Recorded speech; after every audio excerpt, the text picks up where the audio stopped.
Kejap, jangan scroll dulu. Patih nak tunjukkan kenapa ramai kata datang negara Gamesite ni rasa macam bercuti tanpa pening kepala. Inilah servis TikTok untuk kekanda adinda semua. Mula-mula sekali, sampai je, tim bunian terus tolong angkat barang kekanda masa check-in. Nak balik nanti pun, patik-patik tolong angkat semula. Lepas tu, bak makanan pula, kekanda duduk relax je. Santapan, patik-patik hantar terus ke khemah.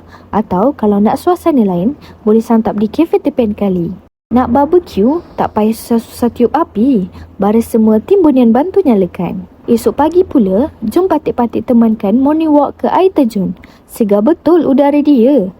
Dan yang paling best, dari minum petang, makan malam, sampailah sarapan pagi, semuanya dah tersedia. Kekanda datang, nikmati je percutian. Kan best kalau camping macam ni? Jomlah rasa sendiri layanan tim bunian di negara Campsite.